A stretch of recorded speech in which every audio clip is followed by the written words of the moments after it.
সকলৰ লগত মোৰ সম্বন্ধ আছে এই নলবাৰীবাসী ৰাইজলৈ মোৰ আন্তৰিক নমস্কাৰ আৰু মৰম স্নেহ জ্ঞাপন কৰিছোঁ।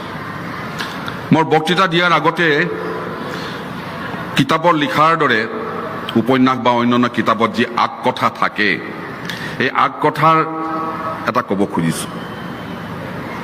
এজন চাকৰিয়াল মানুহে বিবাহ কৰি 9 কইনাক লৈ চাকৰি স্থানত অৰ্থাৎ কৰ্মস্থানলৈ আকৌ গমন কৰিলে। কৰ্মস্থানলৈ গমন কৰি চাকৰি জীৱন আৰম্ভ কৰিলে। আৰু আমাৰ অসমীয়াৰ এটা নিয়ম আছিলে যে নিজৰ ঘৰৰ চোতাল সৰাৰ উপৰিও ৰাতিপুৱা শুই উঠি বাহিৰৰ আলিবাট সাৰাৰ ব্যৱস্থা আছিলে। ঘৰৰ আলিবাটৰ আগফাল চাফা কৰি ৰখাৰ এটা ব্যৱস্থা আছিল আৰু সেই ব্যৱস্থাৰে 9 কইনাজনীয়ে ঘৰৰ আগফাল চাফা কৰি থাকোঁতে বা সাৰি থাকোঁতে দুজন মস্ত মস্ত ওখ শকত আৱত মানুহ আহি সেই মানুহগৰাকীক সুধিলে, এই শৰ্মা ঘৰত আছেনে? বেচেৰি 9 কইনাজনীয়ে এই মস্ত মানুহ দুটা দেখি দৌৰ মাৰি ঘৰৰ ভিতৰত সোমাই মানুহজনক ক'ব ধৰিলে, স্বামীক ক'ব ধৰিলে, দুটা মস্ত মস্ত মানুহ আহিছে, মস্ত মস্ত দুজন মানুহ আহিছে, ডাঙৰ ডাঙৰ মাত আহি সুধিছে, এই শৰ্মা ঘৰত আছে নেকি? শৰ্মা ডাঙৰীয়া বাহিৰলৈ ওলাই আহি দেখে মস্ত মানুহ দুজন কোন? এজন হ'ল কলাগুৰু বিষ্ণুপ্ৰসাদ ৰাভা, আনজন হৈছে নটসূৰ্য ফণী শৰ্মা। আৰু এই শৰ্মাৰে সন্তান আমাৰ অসমৰ বৰ্তমানৰ মাননীয় মুখ্যমন্ত্ৰী ডক্টৰ হিমন্ত বিশ্ব শৰ্মা। কলাগুৰু বিষ্ণুপ্ৰসাদ ৰাভাৰ জন্ম ঢাকাত 1909 চনত। পিতৃ আছিল এডিকং এডিচি গভৰ্ণৰ অফ বেংগল। তেতিয়া ঢাকা আছিল ভাৰতৰ অবিচ্ছেদ্য অংগ। জন্মগ্ৰহণ কৰাৰ পাছত বুনিয়াদী শিক্ষা কৰি থাকোঁতেই প্ৰায় 9 বছৰ বয়সত আলিবাবা মৰ্জিয়ানা নামৰ এখন নাটকত আলিবাবাৰ ল'ৰালি কালৰ ভাও দিবলৈ সক্ষম হৈছিল আৰু ৰাইজৰ ভূয়সী প্ৰশংসা লাভ কৰিবলৈ সক্ষম হৈছিল। আৰু সেইগৰাকী ল'ৰাই তেজপুৰলৈ আহিল নিজৰ ঘৰলৈ আহি Tezpur government boys higher secondary স্কুলত এডমিশ্যন ল'লে। Tezpur government boys higher secondary স্কুলত এডমিশ্যন লোৱাৰ পাছত মেট্ৰিক পৰীক্ষাত সৰ্বোচ্চ নম্বৰ পোৱাৰ কাৰণে সেই সময়ৰ ব্ৰিটিছ ৰাণীৰ নিজস্ব মেডেল আছিলে, কুইন এম্প্ৰেছ মেডেল, সেই মেডেল লাভ কৰিবলৈ সক্ষম হৈছিল এই বিষ্ণুপ্ৰসাদ ৰাভাই। আৰু বিষ্ণুপ্ৰসাদ ৰাভাই আছিল প্ৰথমজন এই মেডেল পোৱা ব্যক্তি বা ছাত্ৰ, আৰু তেখেতে হ'ল শেষ ছাত্ৰ এই মেডেল পোৱা। মই এইখিনি কথা এইকাৰণে কৈছোঁ, ইয়াত বহুত ছাত্ৰ ছাত্ৰী আছে যি ছাত্ৰ ছাত্ৰী ভৱিষ্যত গঢ়িবৰ কাৰণে, ভৱিষ্যতৰ চিন্তা কৰিবৰ কাৰণে এইখন চৰকাৰে বিভিন্ন আঁচনি গ্ৰহণ কৰিছে। ছাত্ৰ ছাত্ৰীসকলক আমি সুবিধা দিবৰ কাৰণে মাননীয় মুখ্যমন্ত্ৰী ডাঙৰীয়াই বিভিন্ন আঁচনিৰ জৰিয়তে বিভিন্ন সুবিধা দিবৰ কাৰণে বিভিন্ন ব্যৱস্থা গ্ৰহণ কৰিছে। সেইসকল ছাত্ৰ ছাত্ৰীক মই উদ্দেশ্য কৰি কৈছোঁ যিসকলে আজিও স্কুল বা কলেজত অধ্যয়নৰত হৈ আছে।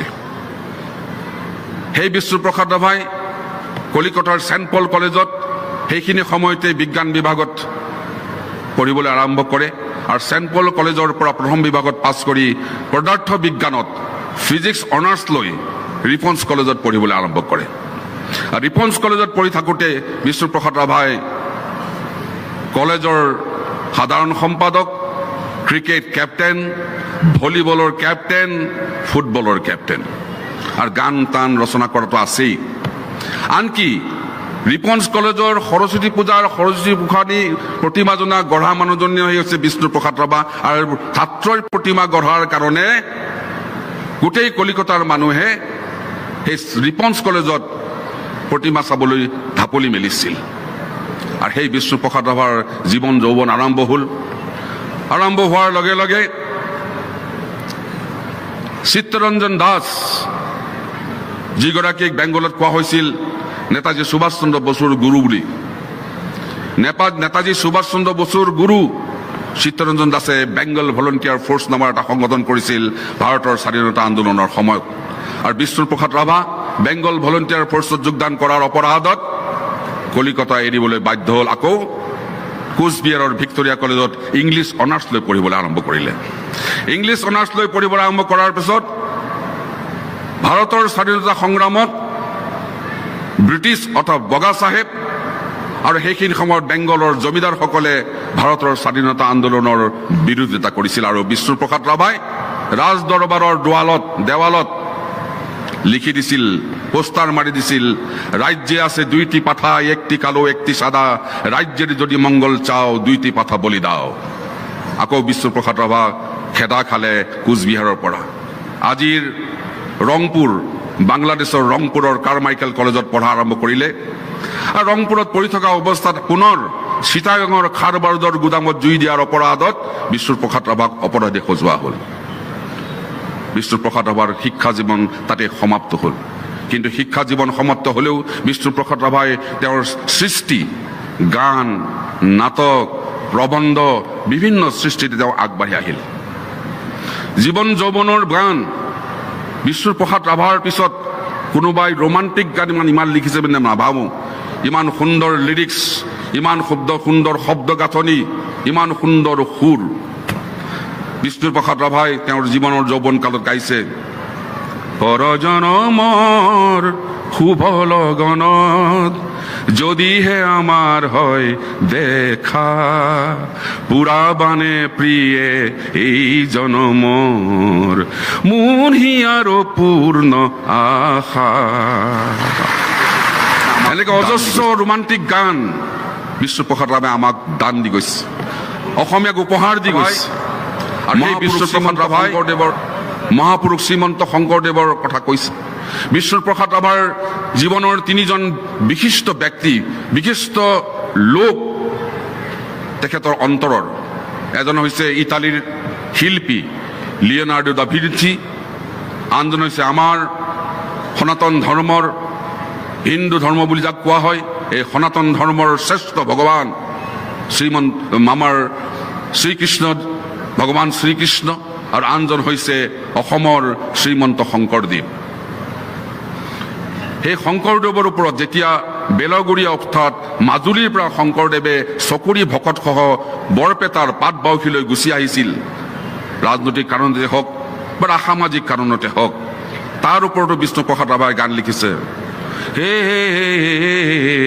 মোৰে নাওর ভরসা নাই রে, হে স্বামী নাওর ভরসা নাই রে, উপরে তপত বেলি তলে তপত বালি, বুকুত শুকান জুই জ্বলে, নৈরে বুকুতে চাকনৈয়া ঘূৰিছে, নৈৰে বুকুতে চাকনৈয়া ঘূৰিছে, বৈছে পগলাৰ দৰে, উপায় নে দেখি মোৰে নাওৰিয়া, গোবিন্দৰ নাম গায় ৰে, হে স্বামী গোবিন্দৰ নাম গায় ৰে। এই বিষ্ণুপ্ৰসাদ ৰাভাৰ জীৱনৰ ছাত্ৰ জীৱন শেষ কৰাৰ পাছত যেতিয়া সামাজিক জীৱনলৈ আহিল, সামাজিক জীৱনলৈ অহাৰ পিছত এনেধৰণৰ গান সৃষ্টি হ'ল, নাটক সৃষ্টি হ'ল, ৰাইজৰ মাজত ঘূৰিবলৈ আৰম্ভ কৰিলে।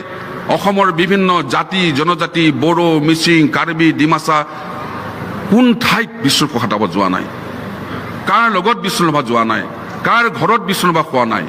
মোৰ মনত পৰে আজিৰ বা বহু বছৰ আগতে মই ঘগ্ৰাপাৰত বিষ্ণুপ্ৰসাদ দিৱসৰ এখন সভাত গৈছিলোঁ।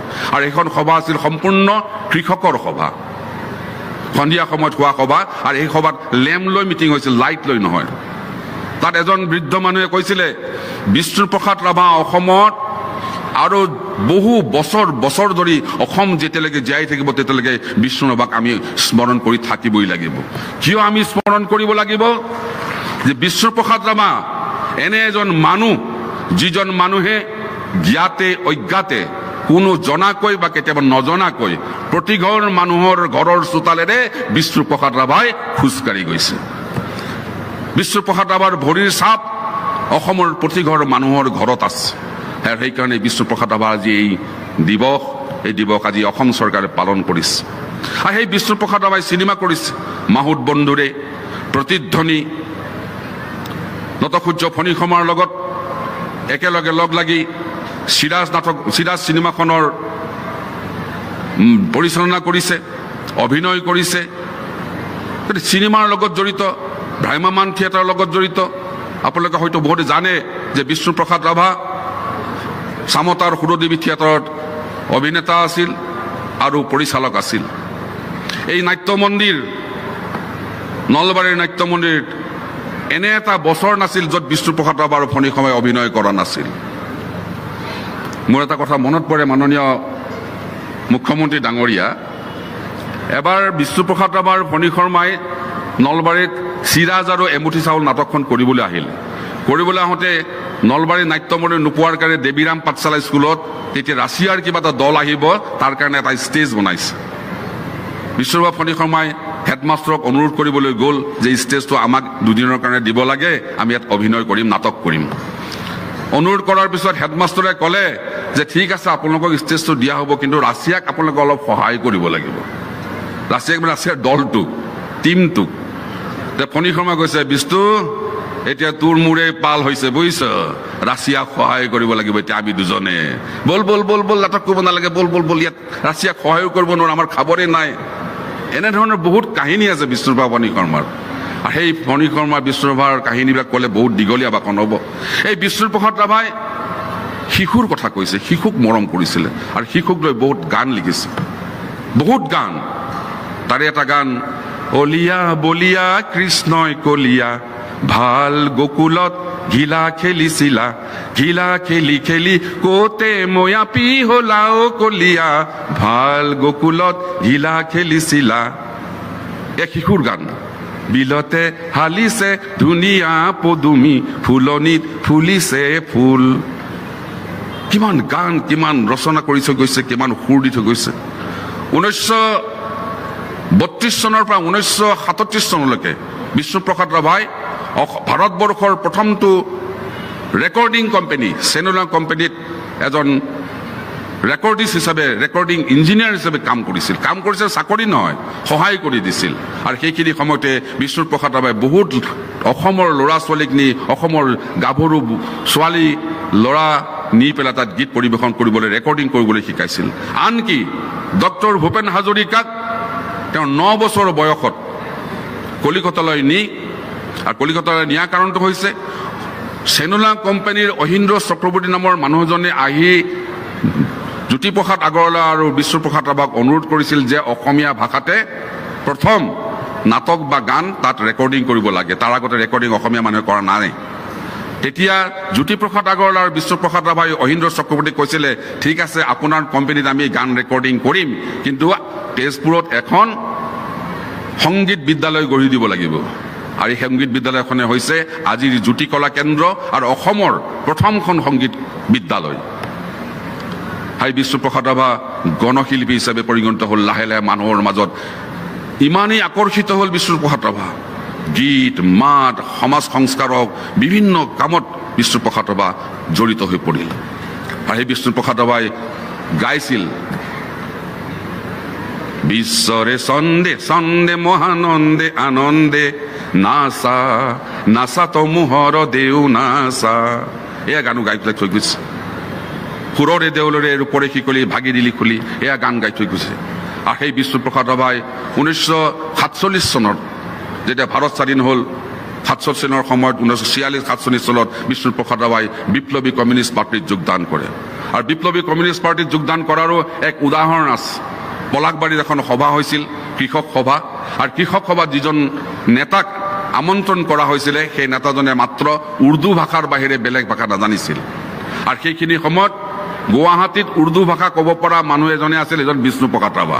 আৰু বিষ্ণুপ্ৰসাদ ৰাভাক আমন্ত্ৰণ কৰি লৈ গৈছিলে। সেই নেতাজনে যেতিয়া উৰ্দু ভাষাত ভাষণ দিয়ে, ৰাইজক বিষ্ণুপ্ৰসাদ ৰাভাই অসমীয়াত বুজাই দিয়ে। আৰু তাৰ প্ৰভাৱতেই লাহে লাহে লাহে লাহে বিষ্ণুপ্ৰসাদ ৰাভাক কমিউনিষ্টৰ ফালে আকৰ্ষিত কৰে আৰু বিষ্ণুপ্ৰসাদ ৰাভা কমিউনিষ্ট হয়।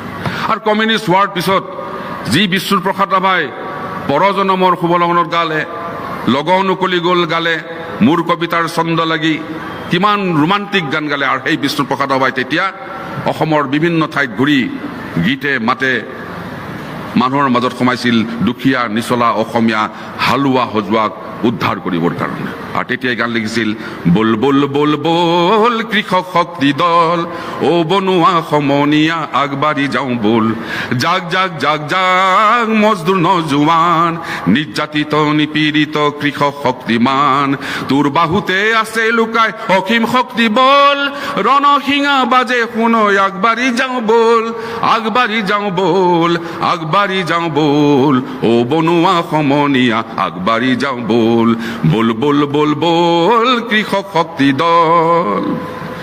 এইদৰে আহি আহি আহি আহি আশা নিৰাশা, ঘাত প্ৰতিঘাত, হাঁহি কান্দোন বিভিন্ন মাজেৰে মানুহৰ মাজত ঘূৰি, কেতিয়াবা দুখত, কেতিয়াবা সুখত, কেতিয়াবা আনন্দত, কেতিয়াবা নিৰাশাত বিষ্ণুপ্ৰসাদ ৰাভাই ৰাইজৰ মাজত ঘূৰি ফুৰিছিল।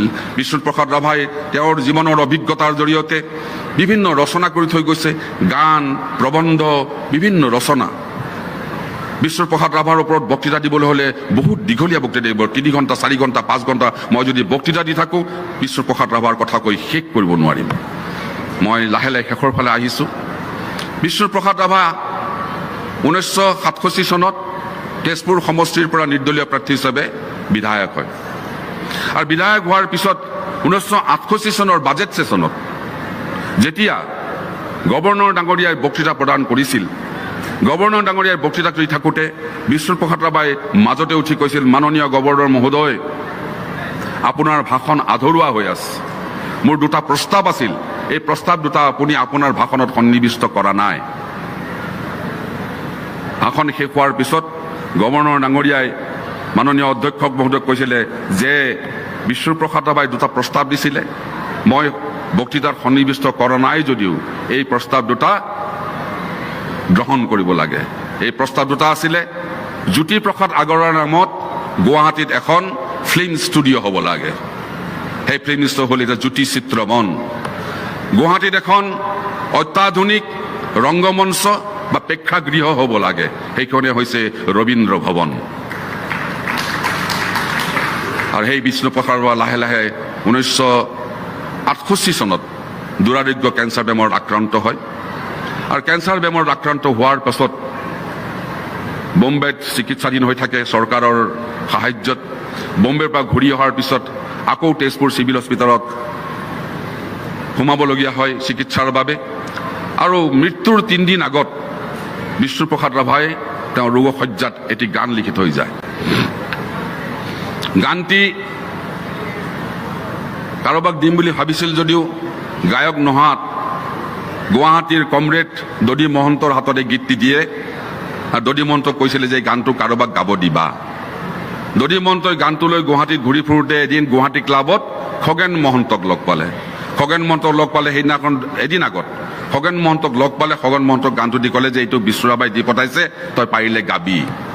আৰু সেইদিনা নিশাই পুৱতি নিশাই বিষ্ণুপ্ৰসাদ ৰাভাৰ মৃত্যু হয় বা ইহলীলা সম্বৰণ কৰে। আৰু বিষ্ণু ৰাভাৰ মৃত্যুবৰণ কৰাৰ আগতে লিখা সেই গানটোৰ কথা কোনোবাই গাইছে, বহুতে গাইছে, কিন্তু অনুধাৱন কৰিছে নাজানো। মহাপুৰুষ শ্ৰীমন্ত শংকৰদেৱৰ ভাওনা আৰম্ভ হয় ধেমালি নান্দী তালেৰে। ধেমালি নান্দী তালেৰে ভাওনা আৰম্ভ হোৱাৰ পিছত সূত্ৰধাৰে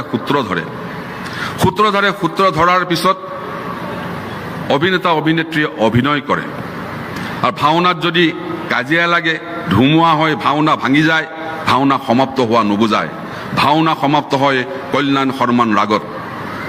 তাৰ ওপৰতে বিষ্ণুপ্ৰসাদ ৰাভাই নিজৰ জীৱনটোক ভাওনাৰ লগত ৰিজাই এই গীতটি ৰচনা কৰিছিল। আৰু সেই গীতটি হৈছে, এই মোৰ সেই গান জীৱন নাটৰ শেষ ৰাগিনী কল্যাণ শৰ্মান, পাতনিতে বালু ধেমালি নান্দি ভংগী সূত্ৰধাৰ, নৱ নৱৰসে বালু ভাওনাও, নৱ নৱৰসে বালু ভাওনাও, আশাৰ নিৰাশাৰ আজি হব মোৰ জীৱন নাটৰ ভাওনাৰ অৱসান, মোৰ জীৱন নাটৰ শেষ ৰাগিনী কল্যাণ শৰ্মান।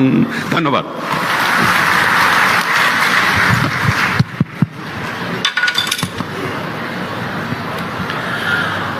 পৃথ্বীৰাজ ৰাভাদেৱক ধন্যবাদ জনাইছোঁ। বিষ্ণু